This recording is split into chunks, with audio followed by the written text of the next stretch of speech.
Doctor బిల్ల ఇచ్చాడమ్మా, మీకు ఆరోగ్యం కోసం వెళ్ళారు, ఒంట్లో బాగాలేదు. అమ్మ నిన్నటికి ఈవేళకి బిల్ల వాళ్ళు మీకు ఏం ఉందా, పవర్ సరిపోయిందా, చాలేదు అడుగుతాడా? ఇప్పుడు ఏదో చెప్పుకొని వెళ్ళిపోయి మీకు ఇచ్చేస్తారు కదా, తాగేసి తినితే అయిపోతుందా?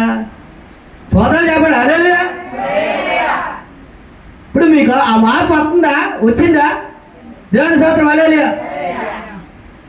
డాక్టరే శరీరపరమైన బలహీనత వచ్చినప్పుడు డాక్టరే మమ్మల్ని మెడిసిన్ మారుతానమ్మా, చెప్పు తల తిరగడం తగ్గిందా, తల తగ్గిందా అదే 2 రోజులు వేసుకో అమ్మ అంటాడు. మరి ప్రతి నెల మనము రొట్టి విరిచిట యందును బల్లలో పాలు పొందుకుంటున్న మనము పరిశుద్ధమైన ఏంటిది, పరిశుద్ధమైన ఆ శరీరము, పరిశుద్ధమైన రక్తాన్ని మనం తీసుకున్నప్పుడు మనలో ఉన్న బలహీనతను విడిచిపెట్టి తీసుకుంటున్నారా? దేవుని స్తోత్రం. తీసుకుంటున్నారా? చేతులు ఎత్తండి. అబ్బా దేవుడితో మీరు నెప్పదని కదా చెయ్యం సగం అదే హల్లెలూయా. తీసుకుంటారా, విడిచిపెట్టారా? ప్రతి నెల మార్పు వస్తుందా? మీరు ఆరోగ్యవంతులే. దేవుని స్తోత్రం హల్లెలూయా. చప్పట్లు కొట్టారు మనం బాగుంది. మీరు ఆరోగ్యవంతులే. ఇది 2 విధాల ఆరోగ్యకరమైనది. ఏ విధంగా? శరీరపరమైనది, ఆత్మపరమైనది. మీకు ఒక విషయం, గొప్ప విషయం ఏంటంటే మీరు ఆత్మీయతలో బలంగా ఉంటే మీ శరీర బలహీనత మీకు కనిపించదండి. మీకు కనిపించదు. దేవుని స్తోత్రం.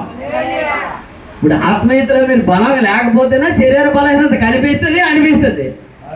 దేవుని స్తోత్రం హల్లెలూయా. ఎందుకంటే ఆత్మ బలహీనత అయిపోయినప్పుడు, బలహీనంగా ఉన్నప్పుడు మీలో భయం వస్తుంది. అమ్మో నాకేదో అయిపోతుంది, నాకు ఇక్కడ కాలు కడ చుర్రమంటుంది, ఏలు కడ అలాగంటుంది ఇలాగంటుందని మీ లోపల భయం ప్రారంభం అవుతుంది. దానికల్లా కారణం ఏంటంటే ఆత్మీయతలో ఆత్మలో బలం లేదు.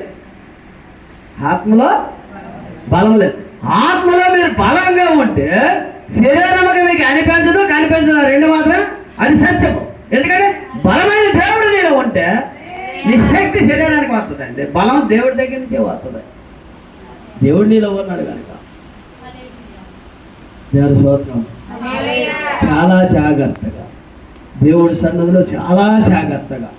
ఎందుకంటే చెప్తాను, 3 గంటలకు వెళ్ళిన సినిమా జాగ్రత్తగా ఏ సీన్ మిస్ అయిపోద్దని చూస్తారు.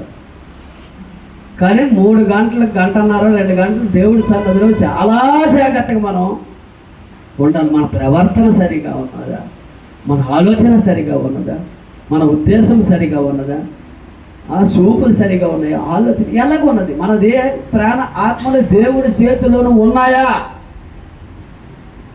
ఉంటే మన పరిస్థితి ఎలాగుంటుంది? దేవుని స్తోత్రం హల్లెలూయా.